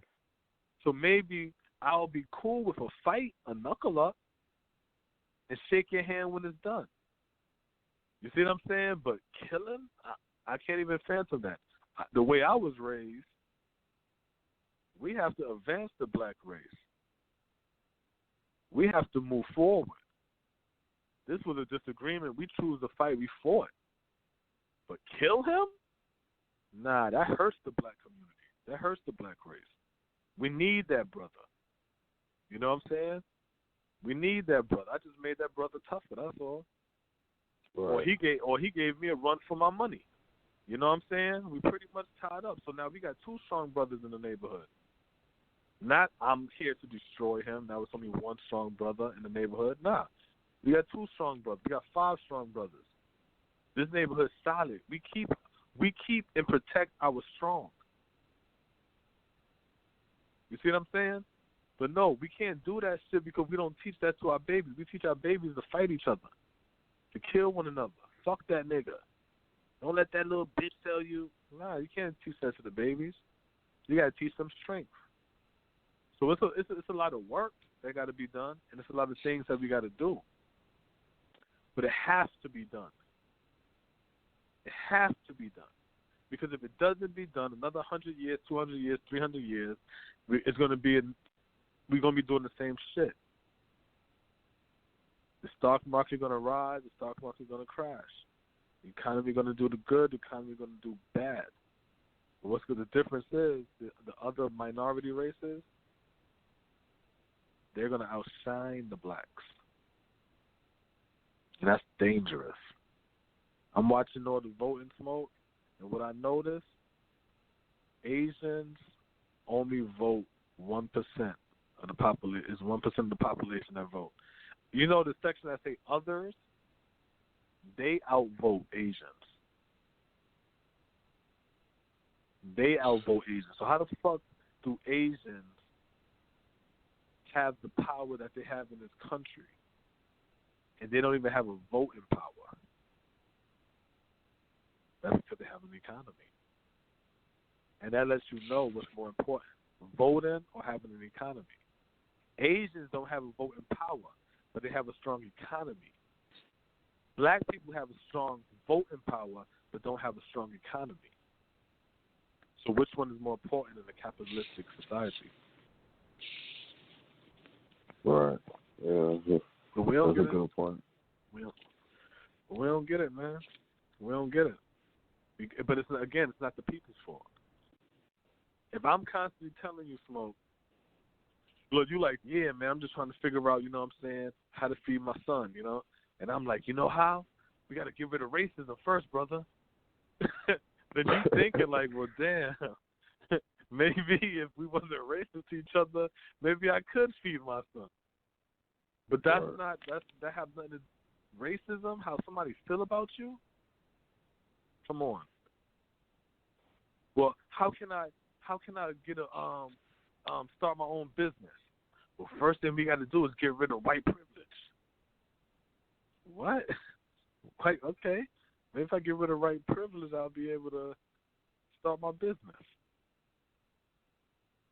Well, you know what? I'm trying to get a loan in the bank. You know what I'm saying? It's like instead of the shit that's gonna work, they tell us, let's work on a byproduct of you not having an economy. Let's work on these byproducts.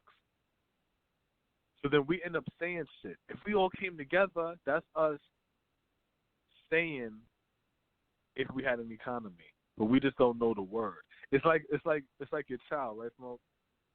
Looking at you, and they like, baba, and but you know, oh, they mean bottle.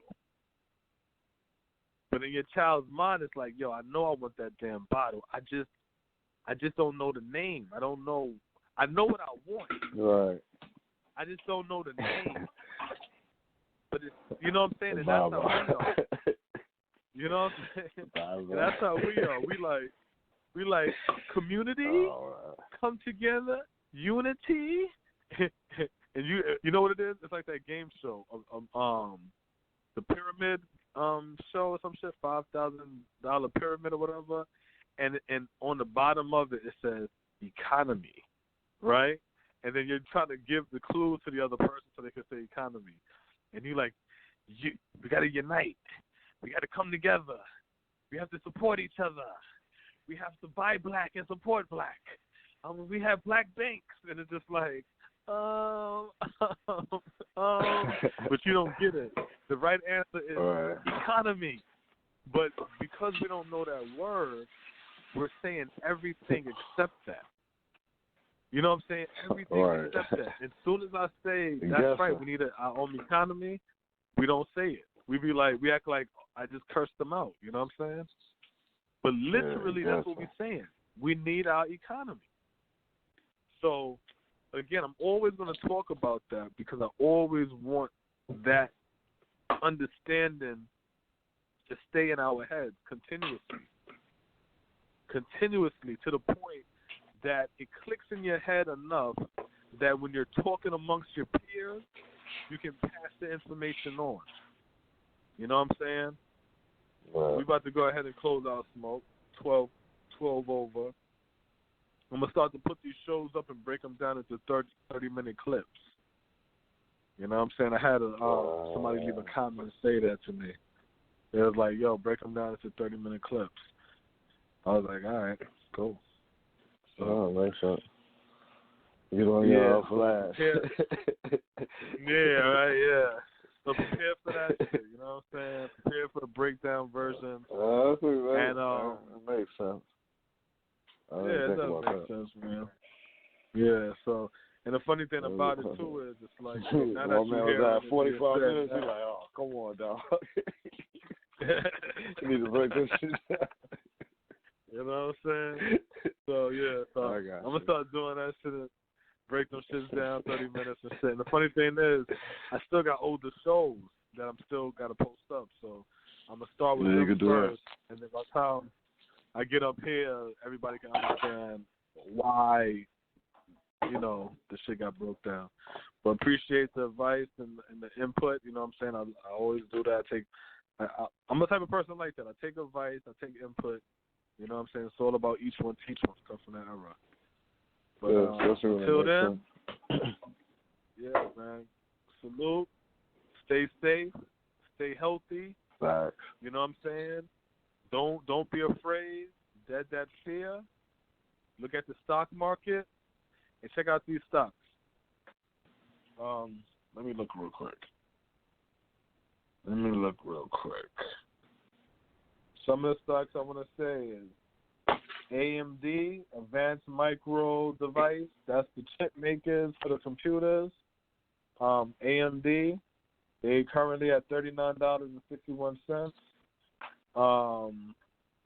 Groupon, that's a risky play, but it'll pay off really sweet. Groupons, that's 55 cents a share.